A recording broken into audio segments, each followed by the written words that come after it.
Like Ascension is a mandate now. It's either evolve or die. When my father passed away, I was going through immense pain and I was into this dark spiral. And my mind was in a very dissolution space. So, experiencing all the portals, out of body experiences, experiencing dimensions.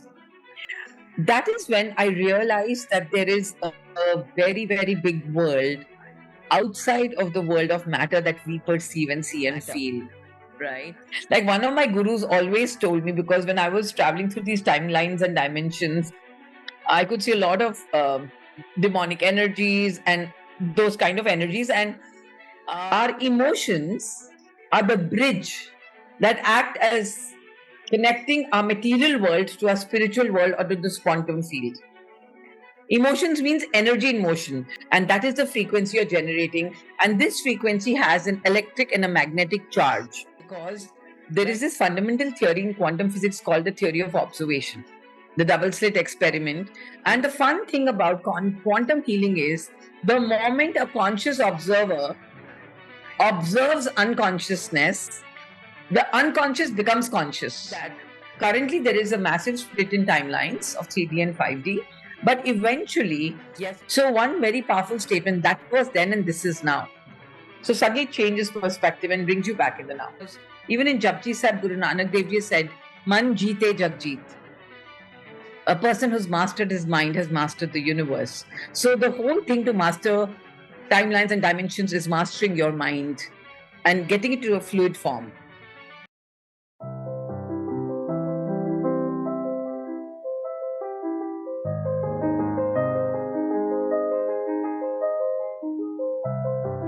Hi, this is Akanksshaa. If you're new here, please subscribe to my channel. If you resonate with me, please like, comment, and share. Welcome to Multidimensional Soul Podcast and a Talk Show.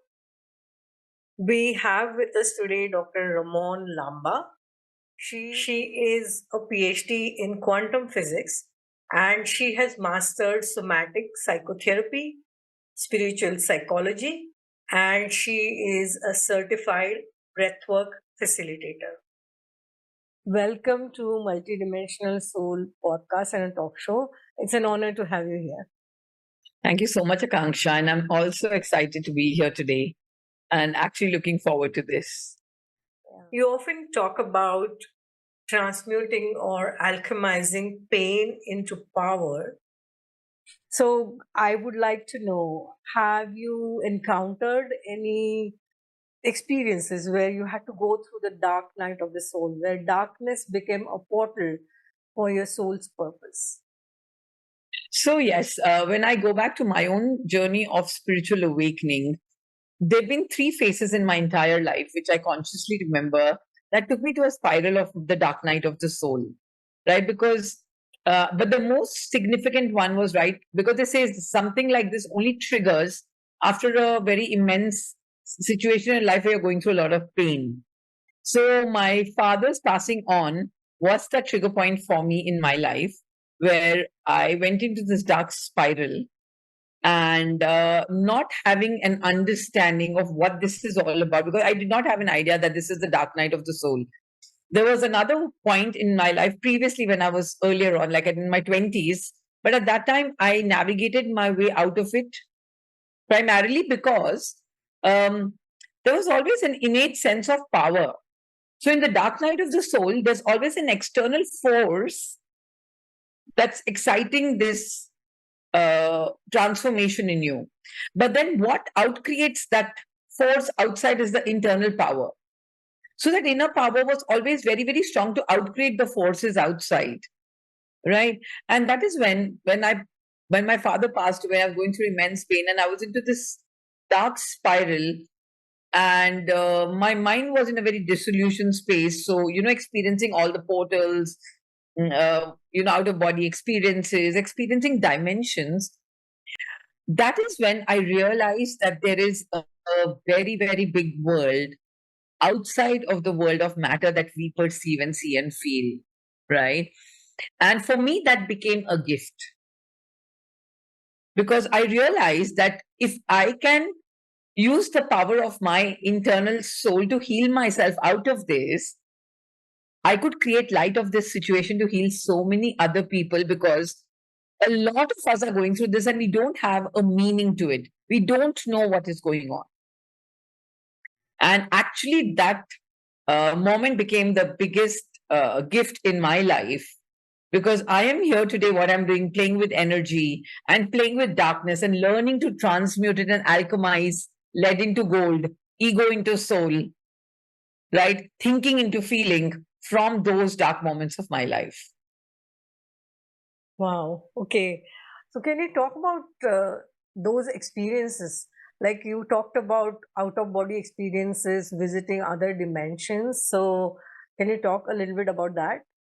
So, see, because this is such an infinite topic, it is our mind, okay? It is the human mind that keeps us structured in this 3D world and matrix.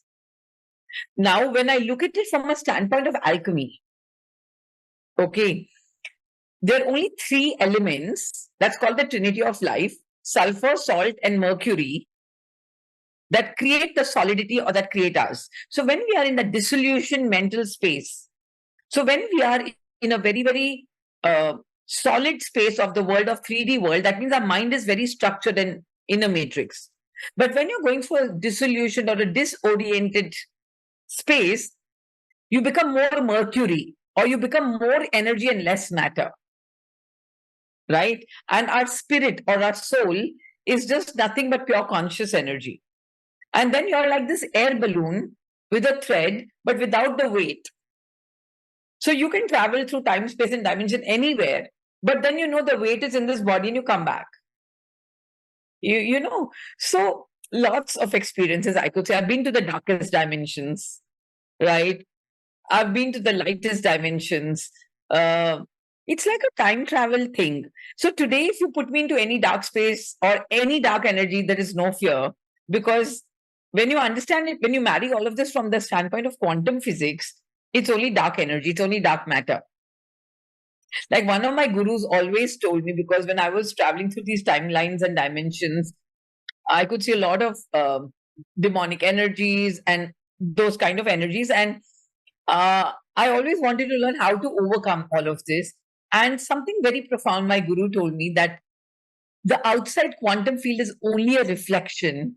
The day all the demons inside you are over, there'll be no demons outside.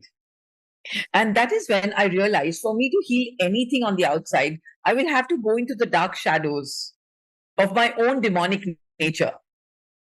And the journey started. And today, when I even time travel, there is no way I can go into a dense dimension or a dark dimension, because the inner world is clear. But that clearing, that cleaning was a journey.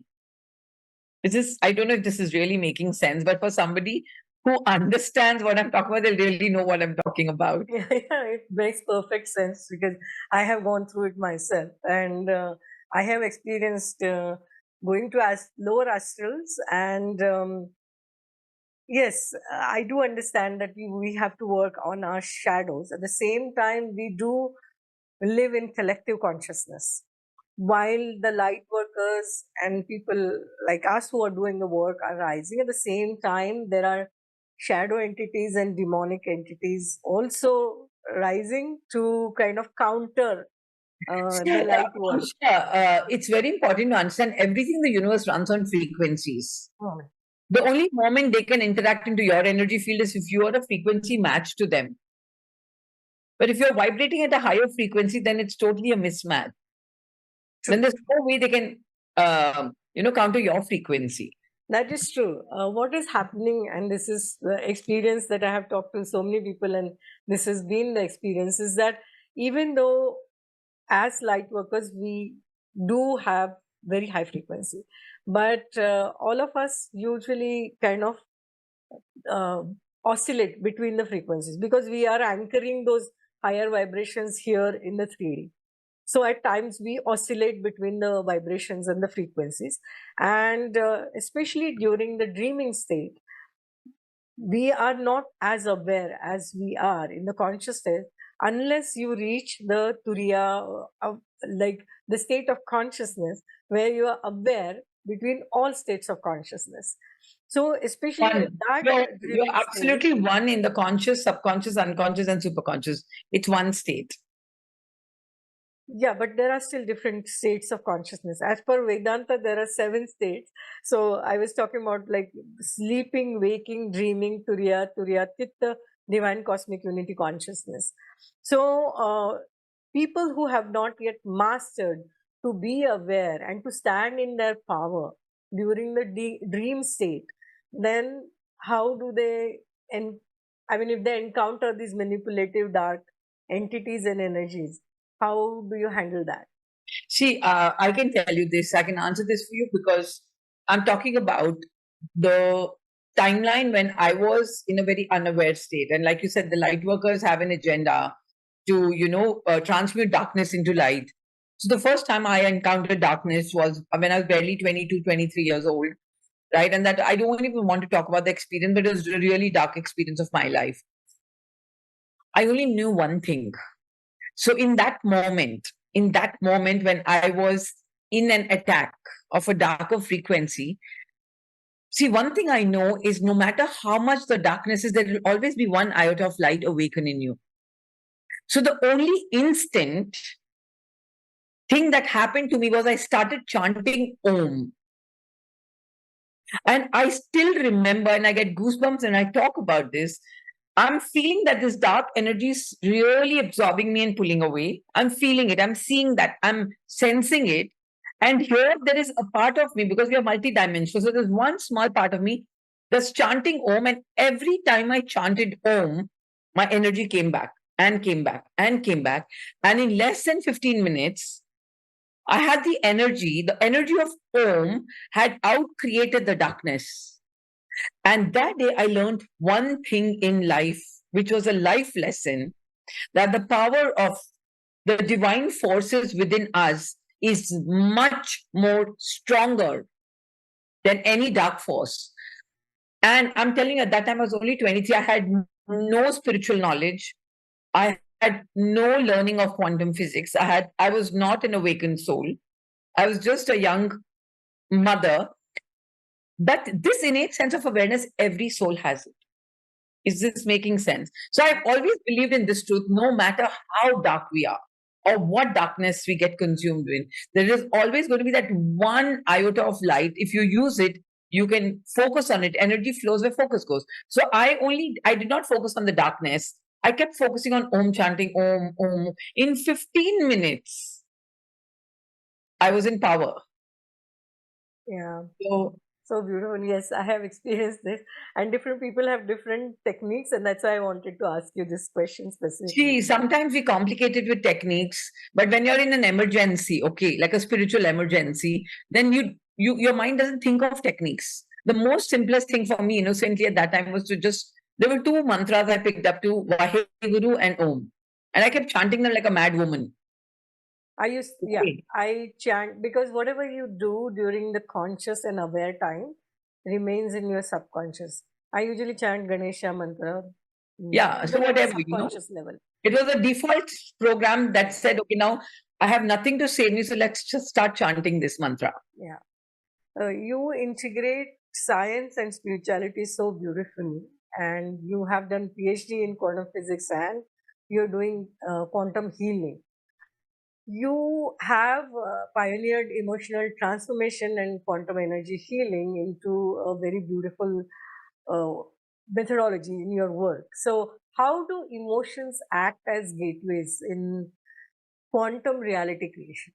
The field out there, the quantum field out there is a pure field of pure potential, bubbling with a lot of possibilities. It's pure conscious energy, okay?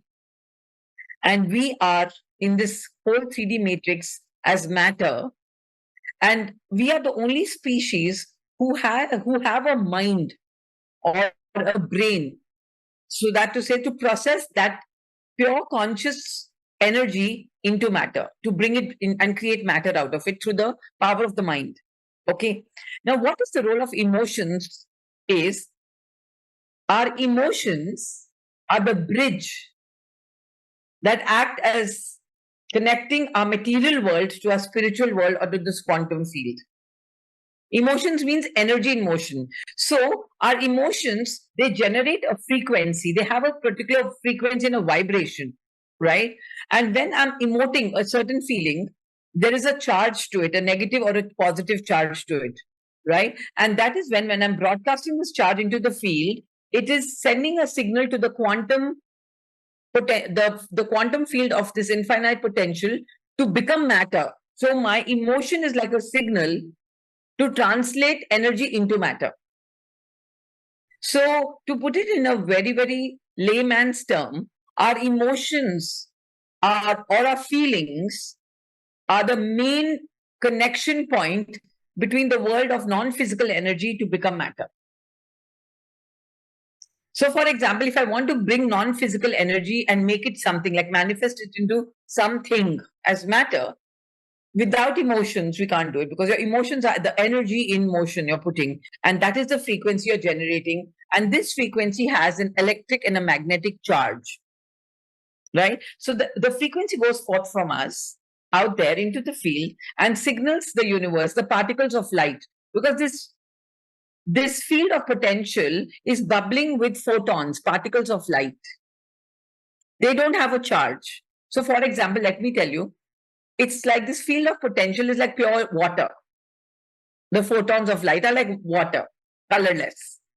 Now, if I am sending a negative signal or negative emotion, then that transparent energy becomes negative and comes back in my life. If I'm sending a positive signal, so my frequency and my signal becomes my observation to these photons to become whatever I'm thinking and feeling. If we were to simplify this and explain, and especially to left brain people, logical people, and in corporate and entrepreneurial settings where leaders have to take decisions, how can quantum principles apply for decision making to have intuitive and aligned decisions? So it's really important to recognize if we want to use the fundamental principles of quantum physics in our everyday life, especially for the logical left brain, more of analytical people. I think it's really simple, because there is this fundamental theory in quantum physics called the theory of observation, the double slit experiment. And in 2020, for the first time in the history of quantum physics, this theory has got the Nobel Prize Award. There were two fundamental theories, the quantum entanglement and quantum observation, right? So this theory simply states that for energy, for non-material energy to manifest as material energy, you need an observer observing it. Now, when I have to translate this into the corporate world, the leader in place, right? Everything in the space of that leader shows up the way the leader is observing it. And observation means the way I'm thinking about it, the way I'm feeling about it. So I always say, a corporate leader is someone, a true compassionate leader is someone who recognizes that in my thinking, in my feeling, and in my looking, I'm creating people. Right? People are just infinite, ocean of infinite possibilities. But when I understand the theory of observation, I realize that I am creating my world. I am creating my people exactly the way I perceive them. So if a conscious leader understands this and they can work on their perceptions of the world, then they can really have a grip on the outer world and really create the results that they desire to. Okay. Many times what happens is people read a lot of books and acquire a lot of spiritual knowledge. But there is a difference between soul mastery and spiritual knowledge. How can one embody this? Because you talked about when they perceive it, and depending on the perception, they can actually change the outer reality. So, for perceiving that, you need to embody that knowledge and wisdom of the spiritual awakening. So, how can people do it? Yeah, I agree with you, because, see, Akanksshaa, we are called human beings and not human knowings, right? Or human doings. But in the current reality of this world of information, everybody's become a human knowing. But our embodiment only happens when we be that energy. And being starts with experiential learning, right? So there's something like knowing compassion as a concept, and there's something like being compassionate. They're two different energies altogether, right? But once we recognize this, right, the being starts with exploring within. So, how I like to put this is, how does one do that? Is through the spiritual journey. So, our soul, okay, is the divine essence within us, right? And it's like a 1,000 watt bulb that's already lit inside us, carrying confidence, love, compassion, courage, all these qualities of the soul. But through our programming and our conditioning, our early childhood conditioning, our past life karmic conditioning, we end up accumulating a lot of kachra over that 1,000 watt bulb. So we stop shining our light. By the time we are 30 years old, rather than giving out 1,000 watt light, we're only giving maybe 10 watts or 20 watts. Now, if you really want to embody and be all of this, the first step for me for spiritual getting into your soul is doing the kachra cleaning that has dimmed your light, moving away the layers, peeling off the layers till you reach that shunya state, that zero state, right? So the first step for my understanding to actually go within your soul to embody that light, because the light is already embodied, right? But somehow, because of the trauma, because of all the experiences, we've disconnected ourselves. So the whole essence starts with reconnecting ourselves to ourselves within, and start cleaning off the layers we've accumulated over past conditionings.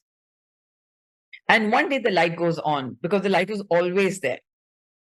And how I like to put it is, we carry three instincts in us. We carry the divine instinct, the human, and the animal instinct. So somehow we get programmed to be more of the animal like, more reactive, more triggered, you know. So when you start toning yourself down and reversing yourself, you move from the animal back to the human, and then you reach the divine within you. And that's the journey, I guess. Yeah, so true. What happens with today, especially hyper educated people, and we know it from our own experience, we have seen our colleagues, and they rationalize everything and intellectualize everything. And there's so much in their mind and head that they don't go to the heart. And that's where the journey of compassion, love, and empathy, that's where it starts. So, yes, you work a lot in terms of DNA, and there is so much discussion about DNA upgrade happening right now, especially as we are ascending. There is a discussion that we are moving from carbon based DNA to crystalline DNA, and from 2-strand to 12-strand DNA. So, what is your understanding about this? Because DNA is very important, it is the seat of consciousness, and it is the bridge between the matter and energy. And that's why it's very crucial to understand how it works and what is exactly happening at this time. So currently, so if I had to talk about it in a very, very layman's term, the energy and the frequency on the planet has shifted to a new paradigm totally. We are no more vibrating at the 3D frequency, we are more at a higher dimensional frequencies. And that is calling for ascension and light body activation.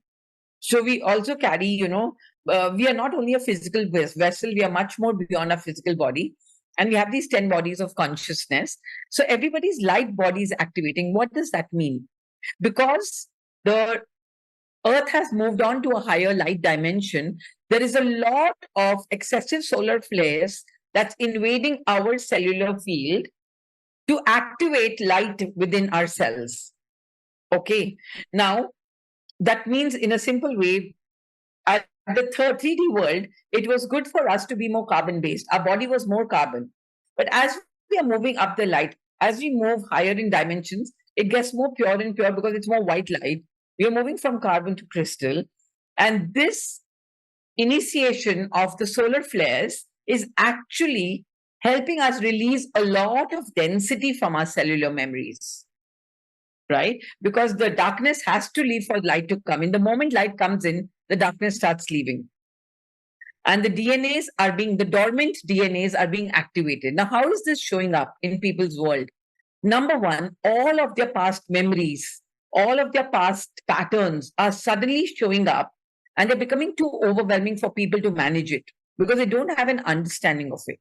Again, in my own terms, I would call this a kachra cleaning process, right?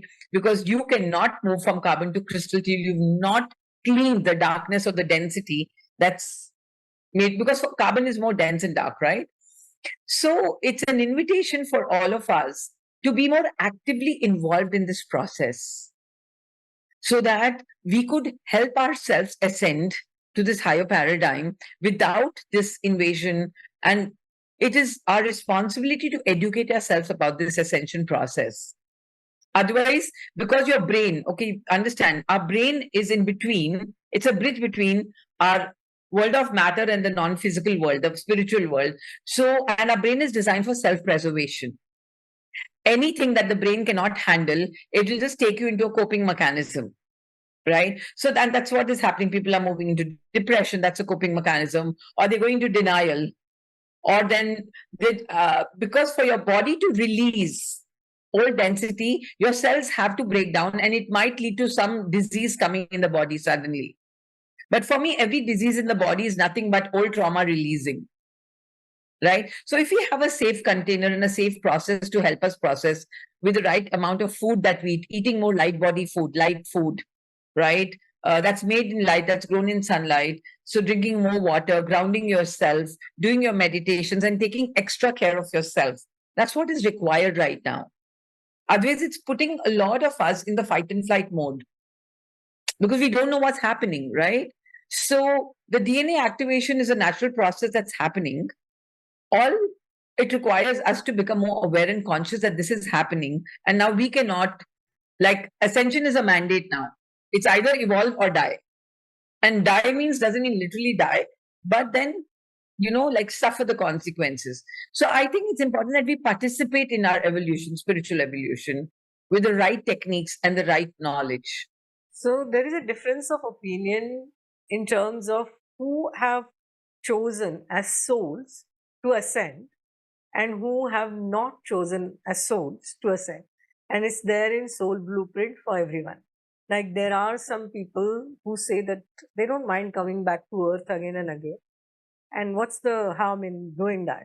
There's a free will, no? So that's true. It's free will. So in your understanding and opinion, are we going to see a split of earth 3D versus 5D? Or do you think that everybody is here to evolve and ascend? So in the end game is we all have to evolve and ascend. Even if it means for a temporary time, there is a split of 3D and 5D. Currently, we are living in multidimensional timelines. So, like, I just don't want to make it very obvious, but there are times when I see myself really literally going to the 3D world. Right? And there are times when I am in my 5D world. So at the same time, I could be in both the worlds. So the split is very obvious right now, currently. However, when I look at the end game or the end result of it, no matter how many 100 years after from now, eventually, see, consciousness by nature is moving upward. Okay. So even the unconscious at some time will become conscious. Unconscious has to become conscious, right? So I personally believe that currently there is a massive split in timelines of 3D and 5D. But eventually, yes, it's all going to merge into one and we're all going to ascend.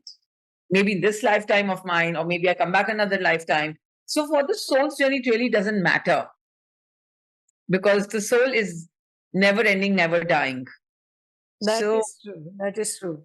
We all have different experiences, and that's how we evolve. So, no judgment, but there are different perspectives on this. Absolutely. And you know what? Again, like I tell you, when you understand the theory of observation, when there are 9 billion people in the universe and we have 9 billion different point of views, they're all correct. Yes.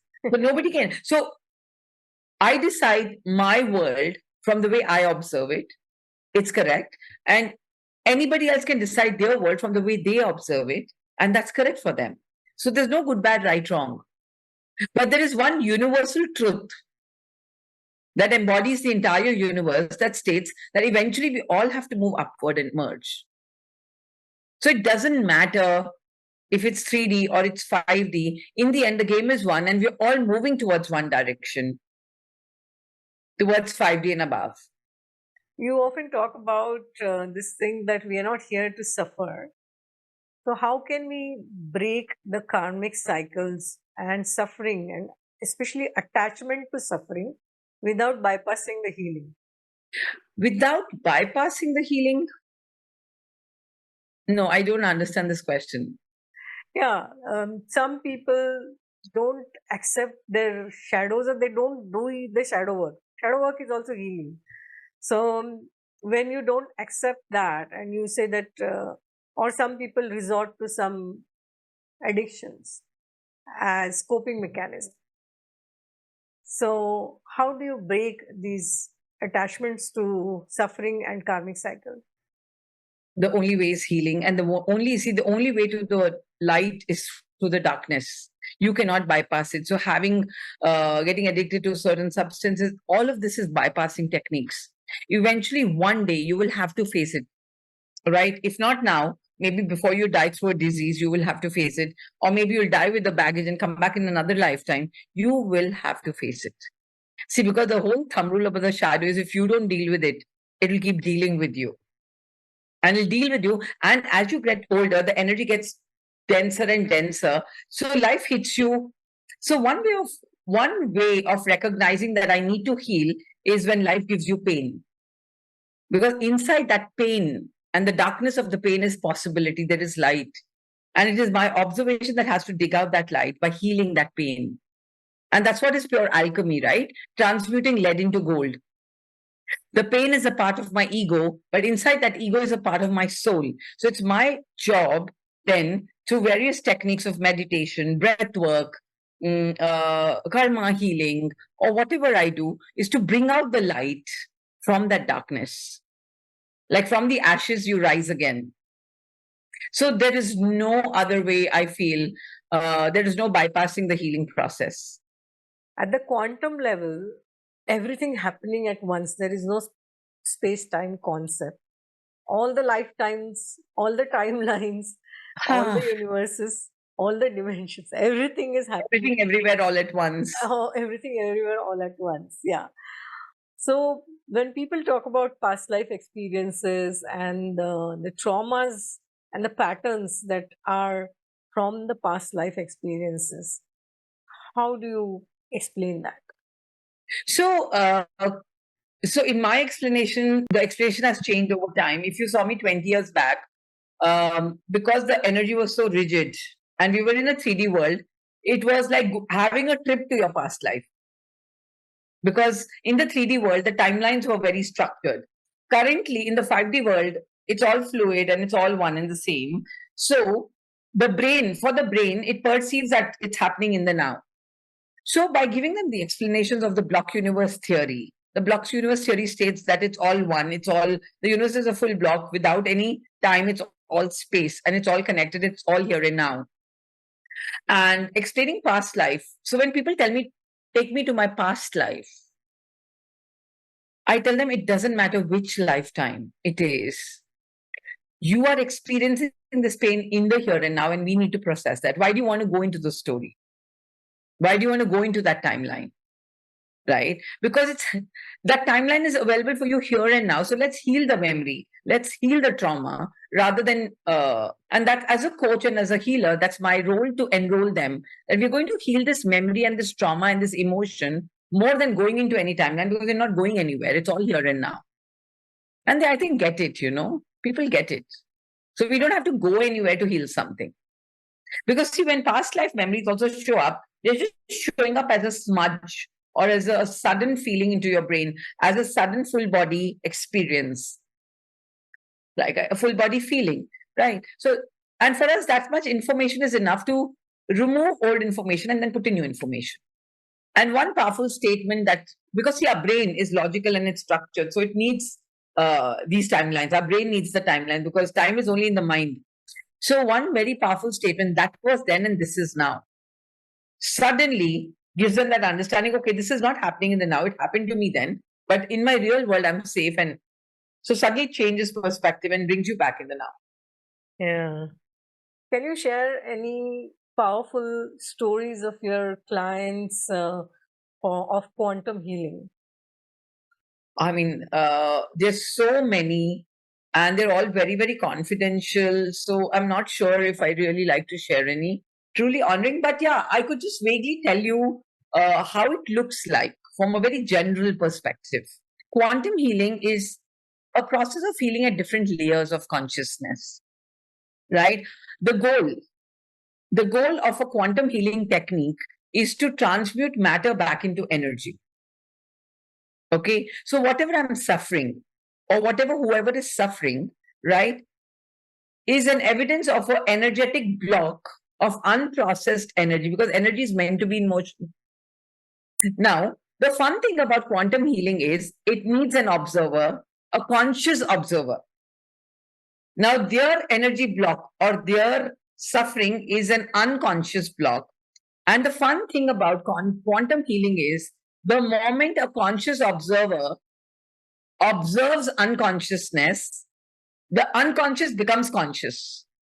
And then the healing becomes easy, because I, as an observer, my job is to make them aware and conscious of their pain or their block. And then they start translating their story and the healing starts. It's like unwinding a big block of energy and transmuting it back to matter. You understand? And that is where the fun is, because now their pain that was blocked as an energy becomes fluid raw material that they can use as a possibility to build their future and manifest their future. So we transmute pain into possibility and power. And that's where the real fun is of healing. Yeah. So do you work at the body level, at the DNA level, at the neurons level, at the energy At level? every level. So my working with people starts at the grassroots level of pattern, sacred geometry. Right at the base level, there is geometry, that's the DNA patterns, right? Then right after that is the physics, the vibrations, the energy, and the matter world. Right after that, we must also understand, after the vibrations, we are nothing but a biochemical machine. So I work at the chemistry level, then I work at the biological level, and then at the psychological level. So it's a whole pyramid. At every level needs working. So we start with sacred geometry, patterns, quantum patterns. Then we go to our vibrations, energy, feeling, matter, all of that. Then we come to the chemistry, the chemicals in our brain that translate as our feelings and who we are, because we are nothing but an embodiment of chemicals. And that's what makes us our biology, our body, right? Our cellular structures. And then the psychology, our behavior patterns. So it's an entire structured way where I work with. We, as we are ascending, we move into higher dimensions by collapsing the timelines, at times collapsing the dimensions. So how can one achieve that? So currently, we don't even have to achieve that, because currently the timelines are collapsing, and it's all like you just mentioned a while ago, everything everywhere all at once, right? But what really defines that is the mindset. So if a person who's living with a very, very rigid and stuck mindset, right? They will be stuck only in one timeline and one dimension. So the more fluid, see, please understand, our mind is nothing but our brain in action. And our brain is made up of 78% water. It's meant to be fluid in nature, right? So the more fluid I am in my mind, the more I can transcend timelines and dimension and space. But the more I'm structured and rigid and more hardwired, like if I've become more cement in my mind than water, then I'm stuck in one timeline, space, and dimension. So it's all about changing everything at the mind level, mental level, because even in Japji Sahib, Guru Nanak Dev Ji said, Man jeete jag jeet. A person who's mastered his mind has mastered the universe. So the whole thing to master timelines and dimensions is mastering your mind and getting it to a fluid form. Yeah. I love this quote of Einstein that everything is energy and that's all there is to it. Yeah. Match the frequency of the reality that you want, and you cannot help but achieve it. Absolutely. So, how do you match the frequency? How do you do that with simple techniques? Can you? Okay, so there are two ways. Number one, see, please, if you're existing in one certain frequency, right, and you want to move to higher frequency, the first thing you have to recognize is there's something that's keeping you stuck in a lower frequency and you can't move there. So, step number one is recognize your pattern of your current frequency. For example, okay, now I want lots of money. So, abundance is a frequency, but currently I'm in a poverty frequency. And what decides what frequency I am is my thoughts and my beliefs. So then the first step is I work on my belief system that I have to let go of my beliefs about poverty, about money, about struggle, and about not having enough money, right? Because these are coming from our past programs, our childhood memories, we get programmed. So step number one is I let go. It's very important for me to let go of this frequency. And the second one is then I quantum jump to the next frequency with the power of visualization, imagination, and the power of breathing. I quantum jump, but that's not the point. After quantum jumping, I have to stay in that frequency for minimum 30 to 40 days till my brain doesn't get hardwired for that frequency. And when that frequency becomes a natural frequency and I start vibrating at that 24/7, 365 days, then nothing can stop me from achieving or bringing that to me without any effort. So the first stage is healing, the second stage is quantum jumping, and then staying there in a new frequency. Wow. Okay. It's fun. Yeah, it's fun. And for quantum jumping, you recommend visualization, imagination, and breathing. And so there's certain breath techniques that suddenly take you there. So you could take, you see, even Einstein said that if you can imagine it and perceive it, you can create it. Yeah. Right? So the power of imagination, so using your five senses actually, because the moment, that one moment where your five senses are engaged is the point of conception, and you've made the universe pregnant with your manifestation. And then the universe has to give it to you. That five senses, so my visualization, my feeling, I have to hear it, I have to see it, I have to feel it, I have to smell it, I have to taste it. And more than the five senses, the major three senses are my auditory, my visual, and my feeling, kinesthetic sense. So when I activate these three senses at one time, right, and I send out a frequency in that new timeline, then the universe has to get pregnant with my ask. And then the baby is delivered. Yeah, very powerful. You talked about universe being pregnant, and that reminds me of 2025 energies, because these are the energies of creator, and there is a lot of creation surge in 2025, and the divine feminine is rising and the womb of creation is rising. If people have to create something, what do you recommend that they follow? Create in terms of manifestation. Is that what you're asking? Whatever needs to be created through that person. See, I'll tell you what, the first step of creation, the first step they need to remember is the only way creation happens is through destruction. There's no other way, right? From the chaos came out the cosmos. From disorder comes order. When you look at the fundamental principles of syntropy and entropy, there is disorder and then there is order, right? So if you really want, the moment you want to create something new, because if you understand the theory of superposition, I can be in multiple frequencies as a possibility, but I can be in time, space, and locality only in one frequency as matter. In other frequencies, I'm like a wave. In one frequency, I'm like a particle. Okay. So now, let's say I'm existing in this frequency and I want to create this frequency. But for me to create this one will have to collapse and destroy. And then I have more empty space to create the new. So and this is where people go wrong in the whole mindset of creation, right? Because the moment you tell the universe, I want to create this, what you will realize is your old paradigm is getting destroyed. And here people going to fight and flight and self-preservation mode and drama and all the victimhood. I tell my students, the moment destruction is happening, do bale bale. Well, that's a first sign that something new is being created. Now, with the power of your observation, Okay, because now you have an empty ground, right? And now with the power of observation, create the new paradigm. So, number one, two things to remember in the act of creation: align your frequency to what you want to create and stay there. Okay, that's your signal you're putting forth in the universe. The first step towards that will be your old reality will be destroyed. Don't panic and don't come down. Don't go into your fear of mechanisms or self preservation mode. Stay in your new frequency and keep observing the new creation. And in no time, you'll start magnetizing the new reality towards you. And how does the feminine divine marry into this? Is we are all made up of electromagnetic energy. The magnetism in us is the Shakti or the feminine essence. So if we want to manifest, we have to be magnets. Okay. So we have to wake up the Shakti energy in us, the feminine essence, the divine feminine, which is nothing but the magnetic power, because then we attract our new reality by being more magnetic in nature.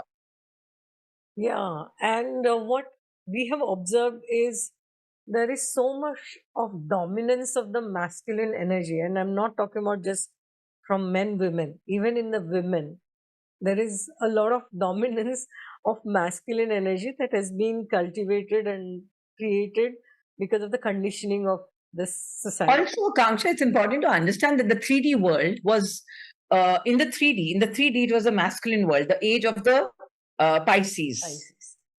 It was meant to be masculine dominated, right? But now we're moving paradigms, and now this is the age of Aquarius where it's the dominance of the feminine. So people are in the transition space where they're realizing this. Yeah. So, what do you recommend that women should do proactively to stand in their feminine power? It's not only about women, and this is what I really feel sorry about, because even men carry feminine essence and masculine essence. That is true. Energy. Absolutely true. Right? And that's what I Why said did you put it in sometime box back. only for women? That's true. But women by society have been shrunk or told to keep quiet or reduce themselves, shrink themselves, and mold themselves. And this has happened more so for women across ages, across cultures in the world. And that's why it is important. Okay. Yeah. So just to put it very, very clear, number one, masculine, feminine energy, like the yin and the yang, it's nothing but the electron and the proton charge in us, right? Our masculine energy is the proton and our feminine energy is the electron, the negative and the positive charge. And both men and women embody it. And they're meant to be in balance in both of them. However, in this new paradigm, the magnetic energy, the feminine energy is more, dominating. For all those women out there, like I said, the first step towards awakening or to moving to another paradigm is healing. So recognize what your feminine wounds are. Okay. Recognize all of those archetypes that you're carrying from lifetimes as your unhealed, wounded shadows in that feminine side of your self, of your embodiment, and go into the healing process of it. It's our responsibility. How can the feminine wake up when she's wounded? Right? So, first step is we need to heal her. We need to heal the Shakti within us and awaken her with care, love, nurturance, and with a lot of understanding of how this works. I'm telling you, this requires another level of self-love and self-care. I mean, so the first step is go within, fall in love with that darkness inside you. Because the feminine, the Shakti is the dark energy, but she's wounded. Because a wounded feminine can be very dangerous. So the first step is heal her with your love and care. Yeah, so true. One more observation has been that we are so told to manifest from this level that you have to work hard.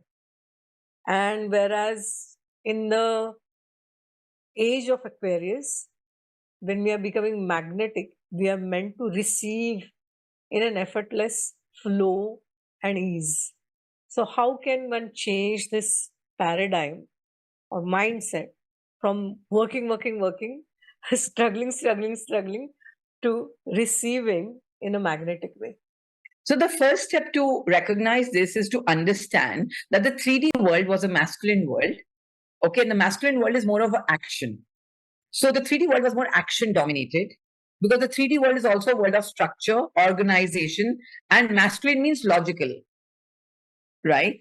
Now in the 5D world, what has happened is the 5D world is more of a world of energy, frequency, and vibration. So in the 3D world, I was creating results through action. In the 5D world, I vibrate and I create. So the first step is I have to even recognize that the dimension has totally changed and the rules have changed. The game has changed totally. So I have to move out of action, right? And just vibrate at a pure potent frequency and I magnetize my reality. It flows to me. It comes to me with the power of the law of attraction playing its forces around. Okay. So the moment we recognize this, we rewire our hardwired programming to be like hardworking individuals. So I feel this new paradigm is not about hard work, it's about vibrational work. Aligning your thoughts, feelings, and your intentions, right? Actions always follow your actions should follow your vibrations. So what is predominant is the vibrations in this paradigm, not actions. And another thing I want to add is according to Abraham Hicks, okay, literally 2000 hours of action in the world of frequency, 2000 hours of action is equal to only 68 seconds of pure potent frequency. Imagine if we just learn to master that, we would be in this beautiful world of just ask and you shall receive. Yeah, absolutely. You have channeled Golden Age teachings. So, can you share some key teachings which can help everyone in the audience? Akanksshaa, I don't want to preach too much, but I only want to say one thing. In the end, we're all going to merge into one. There's only one vibration. Ik Onkar. Ik Onkar means there is only one truth and one vibration. So ik means one, Ong means vibration, Kar means that one vibration has taken Kar, form and structure into all of us. So at the core of it, we're all one and we all have to merge back into one. Right? And if you really want to embody the truth of the golden age, it is very simple. We are not separated. We're all one. And whatever I see in others is only an unhealed part of me. Whatever I judge in others is only an unhealed part of me that I'm seeing. Life is only a reflection. And when you understand this truth, there's so much freedom from separation, freedom from judgment, freedom from being big or small, right or wrong, good or bad. Because then you're just existing as an infinite being, right? And that's what it really means to embody the truth, right? And the truth is we're all one and we all have to merge back.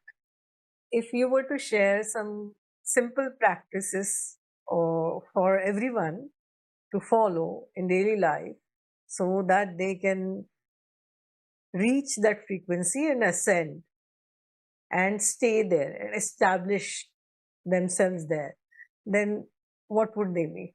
So it's very simple to master. The first step is to master the power of your breath, because your breath is the doorway to your material and the non-material world, right? It's like a vehicle that takes you from different stages of your frequencies and vibrations. So mastering your breath is the first key. And then also understanding life. See, we are living in a very beautiful world of information right now. There's so much information available. So educate yourself, inform yourself, and that is how you can transcend the truth. So, like I always tell my students, the universe loves to invest in people who invest in themselves.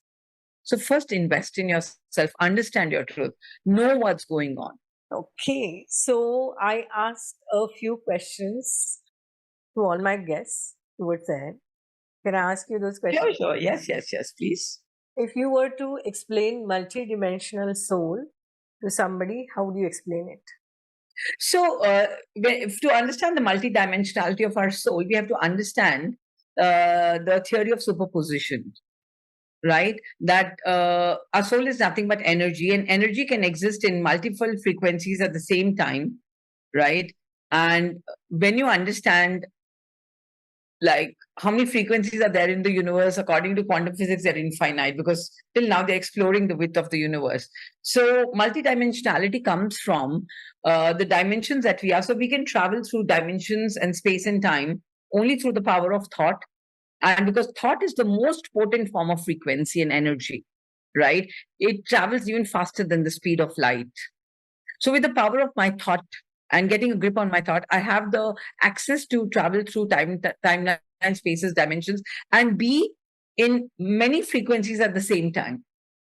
Okay. What is holistic well-being according to you? For me, holistic well-being is a complete balance of our mental health, emotional health, spiritual, my soul health, and my physical health. Right? When I really wake up every morning and I take care of my physical body, my mental body by doing my meditation, my emotional body by doing my breath work and my healing techniques. And I also do my mantra chanting, and I go into my soul. And then I also recognize that I'm here for a reason, for a journey, right? I'm not here just to make money. I'm here to heal my karma. I'm here to create a beautiful world, right? So when we recognize all of these objectives of our life, that is where I would call holistic well-being, or a holistic uh, equipped person. What is the ultimate purpose of life? For me, until now, is to merge with light, to merge with the light, to merge with the all. What is love? So if I look at it from a chemical perspective, it's a chemical called oxytocin. If I look at it from the physics perspective, it's a frequency. If I look at it from a very biological perspective, it's touch. And if I look at it from the soul's perspective, it's unconditional. It's white light. What is self-love? Self-love is recognizing that we have a higher purpose. And it is nothing external, it's more internalized. Like for me, how I define self-love is I recognize that everything that I give out comes back to me. Okay. So if somebody's being angry at me, and if I really love myself, I'm not going to give anger back, because I know whatever I give out will come back to me, and I really love myself.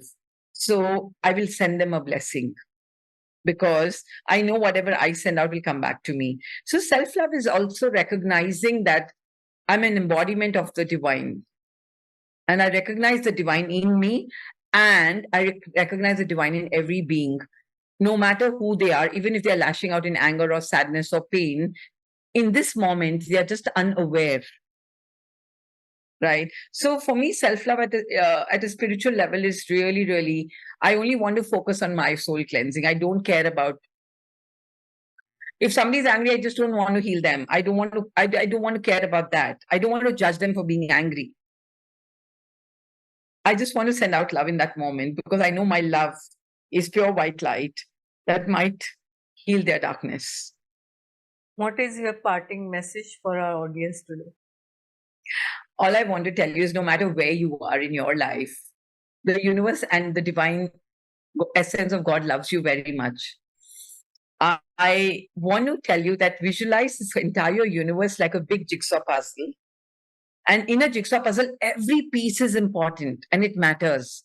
Let's say in a piece of 100 pieces of a jigsaw puzzle, even if one piece is missing, the picture is incomplete. Every person, thing on this planet is like that full jigsaw piece. So your presence matters. And you are a very, very important piece in this entire jigsaw framework of the universe. So your presence matters. You matter. Beautiful. Do you have any message energetically for the podcast? And I think the energetic transmission is already passing through, because the love that's pouring into my heart right now through this moment for everybody listening on this podcast is so phenomenal. You know, I just love human beings. Okay, because I feel like we've crossed over like 84 lakh evolutionary stories to even reach here. How evolved. No matter where we are, all I want to say is sending you lots and lots of love and healing and light. Just embody the light. thank you. And how can people connect with you? So it's very simple. I'm very approachable, Akanksshaa. My numbers are all over there. I'm available on Instagram. Dr. Ramon Llamba is my handle, on Facebook. So very active on social media.